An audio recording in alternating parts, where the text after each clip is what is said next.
Pemirsa, sidang perkara dugaan korupsi dana sumbangan pengembangan institusi SPI mahasiswa baru seleksi jalur mandiri Universitas Udayana tahun 2018 sampai dengan tahun 2022 dengan terdakwa Nyoman Putra Sastra, Ketut Budi Hartawan dan Imade Yusdantare Jumat 1 Desember kembali dilanjutkan di Pengadilan Tipikor Denpasar.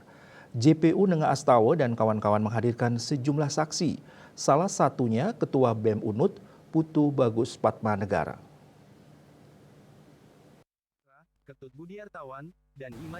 Dalam keterangan saksi disebut soal dugaan konflik antara Kepala Biro Akademik dengan Wakil Rektor 1 pada tahun 2018-2020 yang dijabat Profesor Gede Nyoman Antare yang merupakan terdakwa dalam berkas terpisah.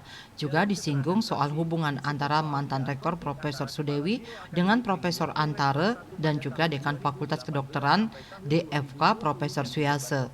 Ketua BEM Unut menjelaskan ada dugaan potensi kerugian negara.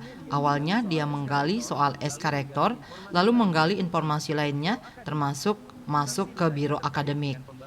Saksi ditanya terkait dengan pembangunan yang dirasakan saat menjadi mahasiswa, terkait sarana dan prasarana. Bagus mengakui adanya ruangan di kampus Unut yang bocor, bahkan kondisi kampus ada yang tidak sebaik gedung SMA. Juga terkait bina lingkungan dengan mengakomodir anak-anak dosen diterima di Unut.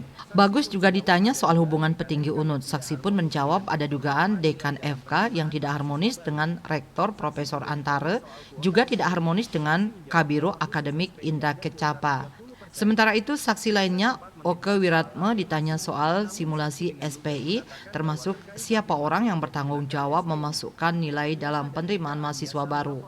Saksi juga ditanya soal kuota SPI. Saksi menjawab bahwa khusus SPI ada kuota 30%. Saksi sempat mengejar soal afirmasi. Namun saksi dengan lugas mengatakan bahwa terkait afirmasi tidak dikenakan SPI. Miase Bali Post melaporkan.